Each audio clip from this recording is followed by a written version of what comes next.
कचर कचर कचर कचर। उनके लगा का खुसुर फुसुर कर बड़ा केकरा लगा रे? अपना भौजी के और के करे। अरे भौजी करे भाई, हमार भौजी है तक दूसरे भौजी के लगे जाए, अपने ना भौजी के लगे। अच्छा और जौन हम सुननी पूछी सही बाकी ना बतावा। तो रोजे कुछ सुना तारे का सुन ले हवे बता। अब ऐसे करेला तबे ना सुनीला। बता का सुन ले हो भाई। हाँ सुनो सुनाओ। हमके बाहमर सहेली बतवले। सुनो सुनाओ।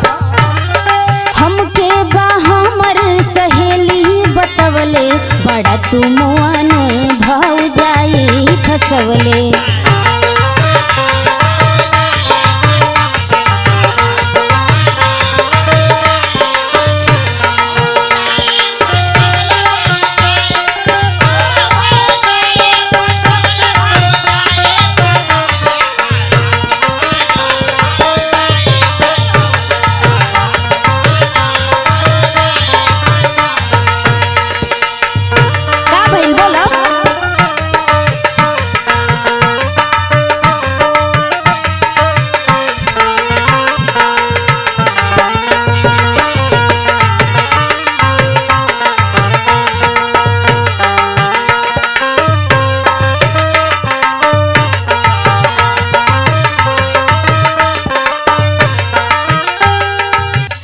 सुन का बोलो।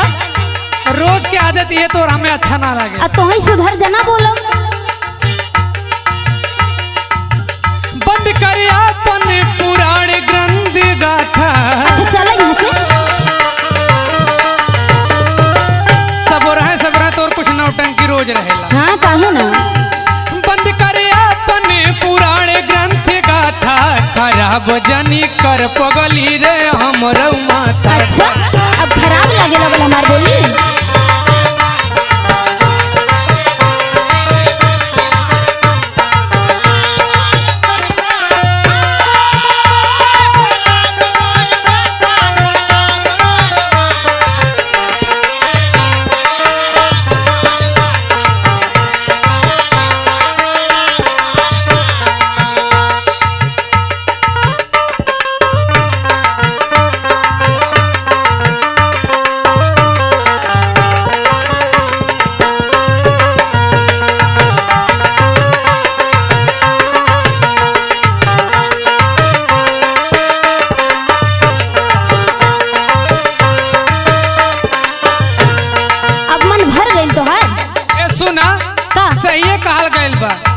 जौना घर में छछूनर मेहरारू आ जाली ना तो नगदो घर खराब हो जाला। तब भजाइए के लेके रहा हमारा की कहे लाइल बड़ा।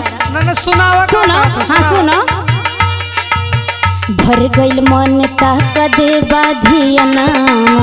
अच्छा एकदम से छछूनर है बड़ा।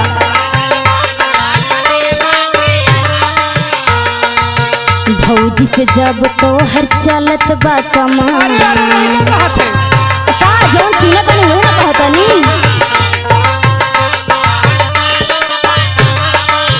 अब का कर बड़ सुनो। सुनावा। भर गइल मन ताक दे बाधियनामा, भौजी से जब चलत बाटे कमामा। और सुनो सुनाओ। एही से त 4 साल, एही से त 4 साल न गवना लियवले। एही से त 4 साल न गवना लियवले बड़ा तुम अनुभव जाई फसवले।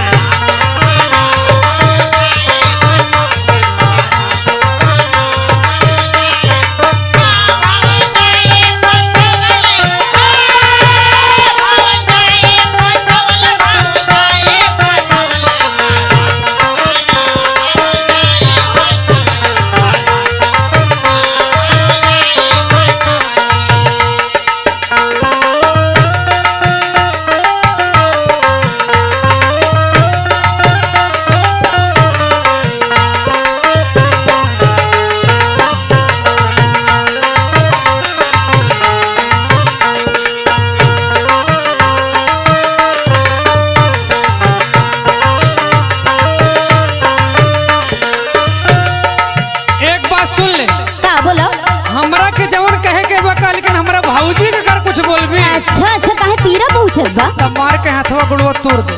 तो तोहर बच्ची का सुन का बोला सक के तोरा बाटे धैले बेमारी ऐसे होई तोहरा साथी।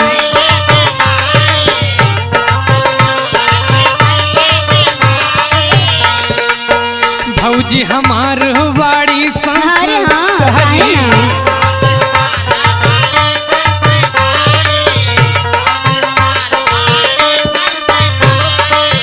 सक के तोरा बधैले बेमारी भौजी हमार बाड़ी संस्कारी देखावे करेला तोके ना का हो तोरा जैसन मनाई के भगवानो माफ न करी।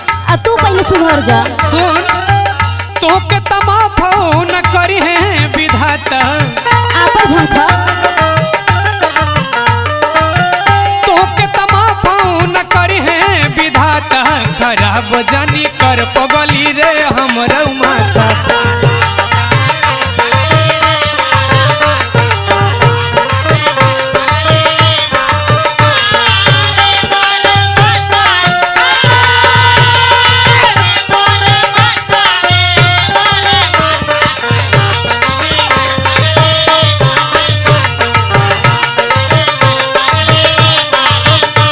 बड़ा तुमनो भौजाई फसवले खराब जानी कर पगली रे हमरो माथा। बड़ा तुमनो भौजाई फसवले खराब जानी कर पगली रे हमरो माथा। बड़ा तुमनो भौजाई फसवले खराब जानी कर पगली रे हमरो माथा।